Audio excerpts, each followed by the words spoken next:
Welcome back to Mark Shrimp Tanks. In today's video, guys, we're going to do a room tour, right? But before we get there, guys, if you are new to my channel and you like what you see, and by the end of the video I hopefully have gained your subscription, then please do hit that subscribe button. Look, it's right here. It's right there. Subscribe, and returning subscribers, if you wouldn't mind, please like the video as well. And guys, we're going to get on. We're going to have a smashing show. Let's go! Right, let's start somewhere over in this corner here, because we're going to work our way backwards. Let's go over to the cherry shrimp tank, because I know you guys love cherry shrimp. We have fed these shrimp probably about 10 minutes ago.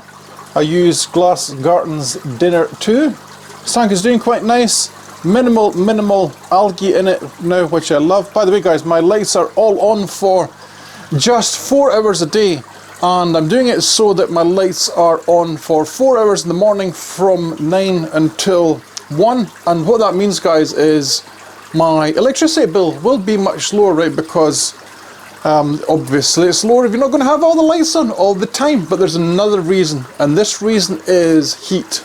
Right, I noticed there's a big difference in this room when we don't have the lights on for as long as we used to. Right, let me show you as an example. Right, so it is the middle of summer in Norway. If I point outside, you can probably just see it's nice and glorious outside. Today it's probably, I don't know, 22, 23, 24, something like that. On a very hot day, guys, it will get up to like 30 plus degrees.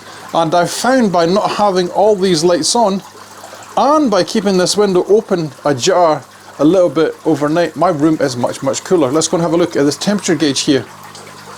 Right, so inside is 20 degrees Celsius. It says 16 here, but that's probably wrong. Let's grab something to measure our temperature with. But it's just to give you an idea of how much cooler my tanks are. Right, so let's do my main big tank here, because this one has 2 hob filters on it. And we'll see what it says temperature wise on there, if you guys can see. 20.9, 21.2. So you can see my temperature in here is reasonably low, which I like. So this is the one that's closest to the window. This is a cherry tank, so it will be fine being a little bit colder. Let's see, what does this say? 20.1 and dropping. If you guys can even see that.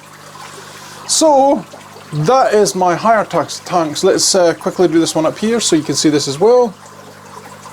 If it shows, I can see it, so it might just be visible to you guys. 20.8, 19.8, sorry. 20.1.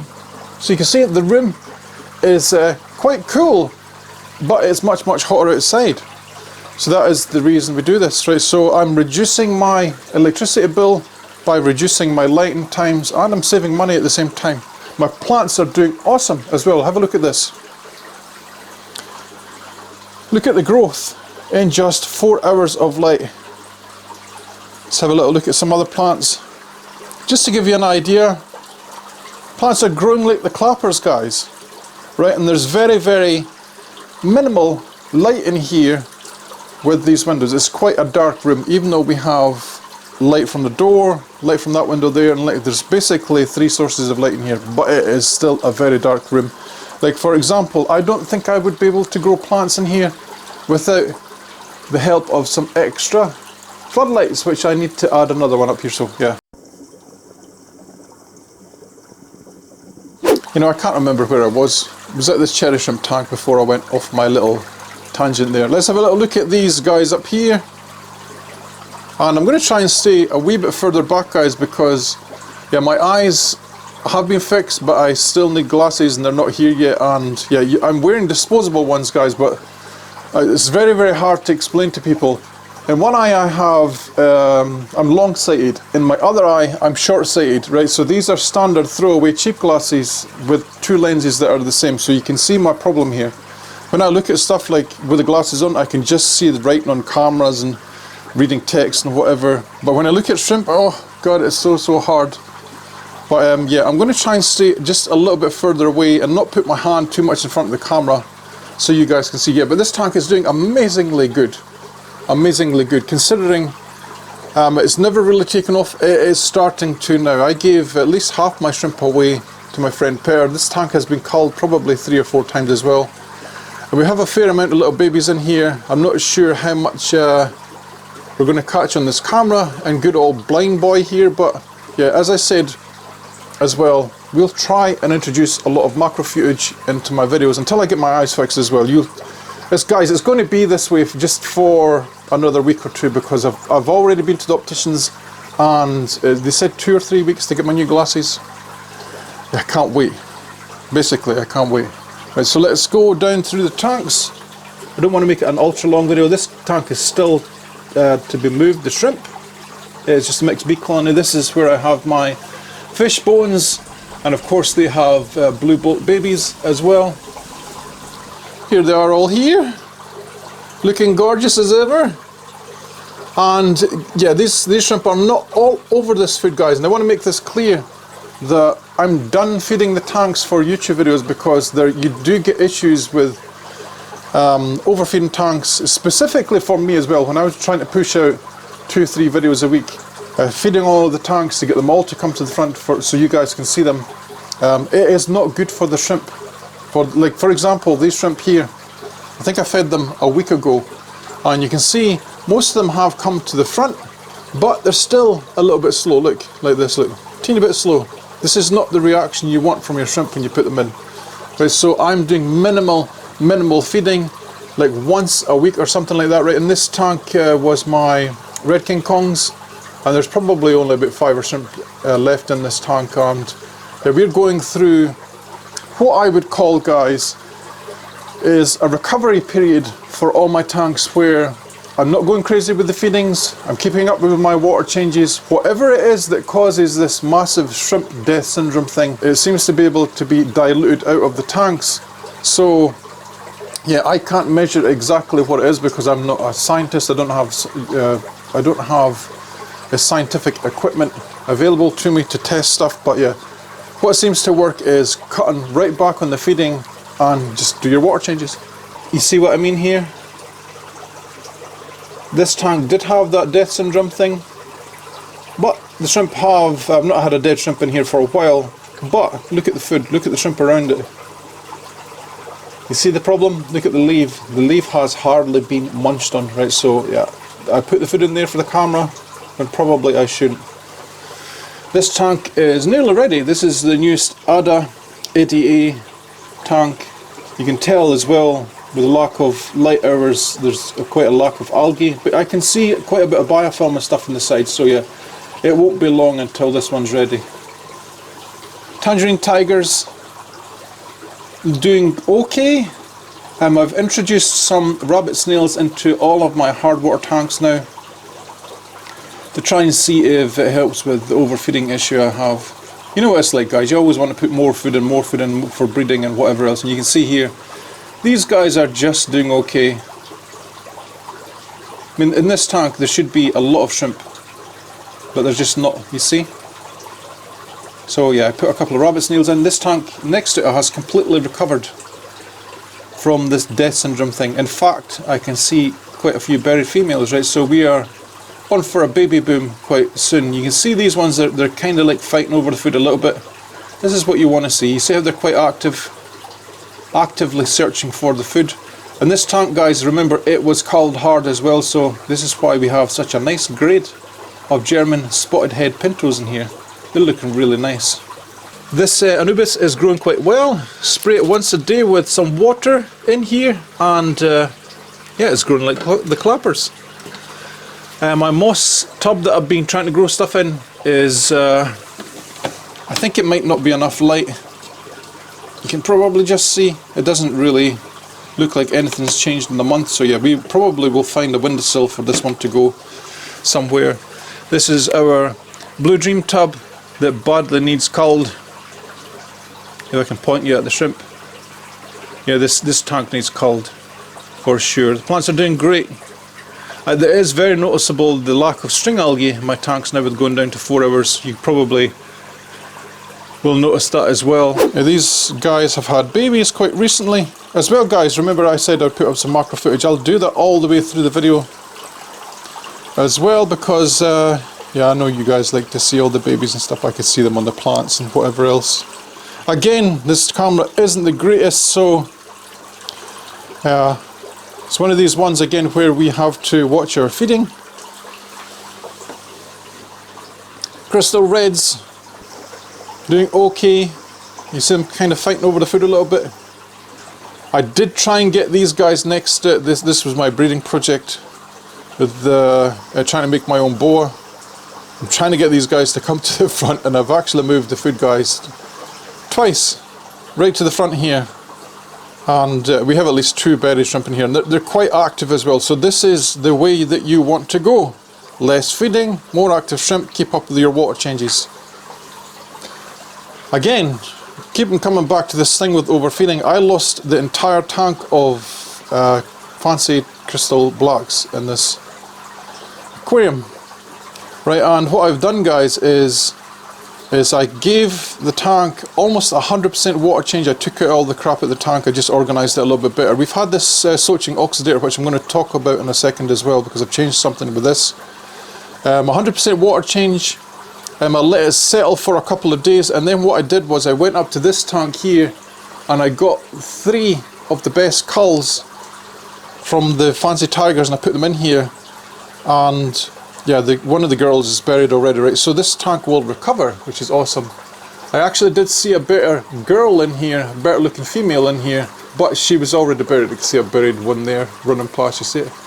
She was already buried, so I couldn't put her, because this, as I said, this tank is quite mixed. So the father could be anything. I don't want to put a mixed batch of shrimp into this tank and then call it something else. Because, yeah, if we're lucky, within, I don't know, probably 2 weeks, we should have young in here. This tank is doing awesome. I love the yellow saddles on these little mothers. This one gets roughly a 30 to 40% water change every week. Again, guys, as I said, I'll put up macro footage because I can see they've had a lot of babies as well on the sides of the glass. These guys are doing good. These are my Australian red-clawed crayfish. I've noticed since the big male died that the tank is more active. There's lots and lots of smaller ones that come out from all the little cracks and stuff, and yeah, they are generally much more active than they were. Before, we'd never see all these little ones like this out in the open. There's a ton of cherry shrimp in here, loads and loads of baby shrimp. Filters need cleaned every week because they get clogged up so much.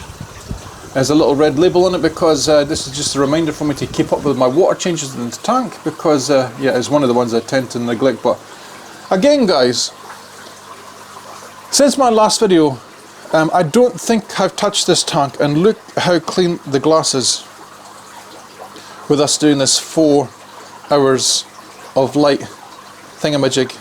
You see the difference? So going down to 4 hours, there's definitely less algae, but I can see more biofilm in the tanks. Look, I can see more biofilm. You probably just make it, it's like a haze on the glass at the sides. And there's definitely a lot more snails and stuff. You see all the snails, little limpets, whatever else. Yeah, so I'm loving this thing with the 4 hours of light in my tanks, because yeah, I'm only really in here in the morning, so it's better for me if my lights are off. Right, let's have a little look at this jar. There's no filter at all in this tank. It gets roughly a 50% water change once a week. And guys, I only do it that much because I want the sunset high growth to grow a little bit more, but yeah, it's not really growing, but it is okay for what I like. The Salvinia up here is doing really, really nice as well. Mixed shrimp in here from my Blue Dream tank. Hopefully you didn't hear that burp on the camera. This is my Calcio bee shrimp tank, or some of you might like to call it my Golden Dragon tank, which is doing really, really nice. It looks super clear, the water, don't you think? Big banana leaf. What I noticed, guys, here is one of them is actually blue. This might be a Blue Dream, actually, that somehow got in here. Somehow. Calcios. They've had a lot of babies recently, so you should see some babies in the gravel all over the place. Again, as I said, I put up some macro footage. Some of you will be asking me what this pouch is here. It's Puritan in a pouch that I've put onto the outlet. I'm going to show you that in a second, guys, on the tank next to it. But just touching on a tip for you guys, if you have switching oxidators like this, right, when you buy your stuff, when you buy your H2O2 like this, right, I would buy 3%, 4%, whatever else it is, 3%, 6% I think it is. But then I thought, why don't we try this 12% H2O2, because when you do the maths, right, this is much cheaper to get if you get 12% rather than 6%. Because the difference, guys, is you get twice the strength in solution, but you're only paying, let me think about this, I think it might only be like €1 more for something that is double the strength, right? And there is several ways that you could deal with this. You could dilute this like by 50% to get 6% H2O2 to put in your little switching oxidators, or you can do what I've done, right? So this is a tip I'm going to share with you guys that have this. What I've done is I've put in 2 catalysts for a big tank. So you can see here, this is a big tank. So it has 2 catalysts, right? So this will take maybe a week or 2 to go through the H2O2, and what it does is it puts pure oxygen into the tank. It raises it quite a bit as well, which seems to be really, really good for the shrimp, right? So in my smaller tanks, what I've done is I've taken out one of these little, let me see, do I have it here? I do, just happen to have it on hand. I've taken out one of the catalysts, so it it catalyzes the H2O2 at half speed. So these ones last longer. Let's look at my orange eye blue tiger tank. Shrimp are doing really, really good. You see a bunch of babies along here. All my girls normally like to hide under this banana leaf. Let's have a little look from this corner. This is a 60 litre tank. Yeah, most of them are there or under the filter. I'm going to put up loads of macro footage for you as well. And I've noticed, guys, going to the 4 hours of light, my valve is going short, which I'm okay with. There was one other thing I wanted to show you in here, guys, as well. Is I've been talking about these Puritan pouches here, and let me see, where is it? It's quite evident in the one below, right? But these take out impurities from the water, right? And all I've done here is I've bought some little pouches. I don't know if I can lift this one off, like this, right? And I'm able to recharge this with bleach. And then you guys have all seen how I recharge these before. The water flows over the top and through it, and it cleans it. And it's quite noticeable, the difference. I can get this on with one hand, right? So you see here, the water just flows over the top of it. It's not perfect, but I'll probably try and think of a better way to do this for other tanks. Because I quite like Puritan, I quite like it. I like that it's rechargeable, cleans the water. It's quite noticeable as well. The clarity in your tanks becomes super, super clean. But you still get the benefits of tannins and stuff because it's still acidic, is still there. So we have our little net here, and all I do is I come in and I take the clamp off. These are baby shrimp eggs in here, and I can see that it's still good. Let me see if I put you up there, maybe you can see they're still good as well. It's very hard for me to see what you're seeing. And what I'll do, guys, is every day is I'll come in and I'll just give that net a little bit of a shake, just to make sure that the eggs have been rolled, kind of thing. We're near a water source here that's flowing, so we have plenty of oxygen stuff that we're going through this. So I'm quite happy with this. I think all the young will survive. I can't remember, did I do a video on this? I think I did. So we should get all of those babies to survive, which will be awesome, because it's like 30 plus babies. So the tank itself is doing great. I can see a little babies and stuff on the filter. Let's go over to my Opa Uli. They're like really taking off now. I actually put a piece of food there and they've all went into the Cheeto algae or keto or cheek, I don't know how you want to call it. But it is what it is. These shrimp are doing really, really good. I'm happy the way they are now. They're like, when you look everywhere, there's shrimp everywhere in this tank. There's probably 400 or 500 shrimp or something in here. Yeah, I'm seeing babies floating around, so yeah. This Cheeto algae, by the way, guys, was yellow. I probably talked to you about this before, you're probably sick about hearing it. But all I did to get it back to green was turn up the flow on my filter here, because this one clogs a little bit faster than normal because it's in saltish water, brackish water. There's a brackish water shrimp, in case you didn't know. So the outflow in this blogs up, and it's probably just like a calcium deposit or something, so I have to clean it in vinegar every so often. But yeah, the tank is doing awesomely good.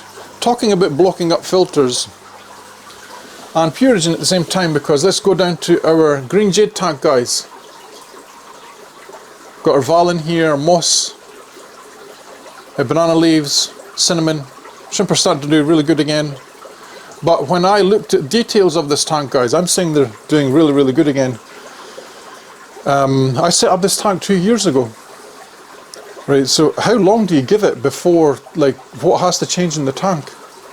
And we added our Puritan to this, and I'm actually quite shocked at how dirty this is.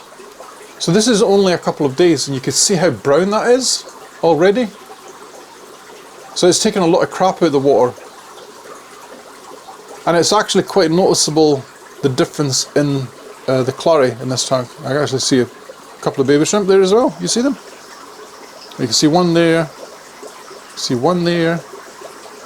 There's not a bazillion of them, but it's the start. Or it is a beginning. Shrimp everywhere, everywhere you look there's shrimp. It's doing really, really good as well. All my tanks, guys, are between 50 and 60 litres. You'll see a theme here. We have banana leaves, moss, wood. And I've noticed, guys, that these snails in here have munched this wood right down. You probably just see it. It looks like it's paper thin now, actually, that piece of cinnamon bark. So to use cinnamon bark, all you do is boil it for 15 minutes. I think in one of my videos before I'd said 10 minutes, but I did it for 15 minutes because these bits were quite a bit bigger, which I'm going to show you in a second in the two bottom tanks below. Because the reasoning, guys, is cinnamon bark is quite a good antibacterial thing. The shrimp eat it, the snails eat it, the shrimp eat the snail's poop, so I'm thinking all that stuff goes back through the shrimp's bodies. A lovely buried female there. These guys have had quite a few babies as well, I can see in here. All over the filter. I actually did put food at the front here, guys, but I have a feeling, because I can see little legs and stuff under here, that maybe they've taken it under that piece of bark, if I'm looking at the right place. Yeah, the food is under there. I can just see the tails every so often sticking out. Little mother effers. Again, this tank gets 10% water change once a week. Minimal feeding.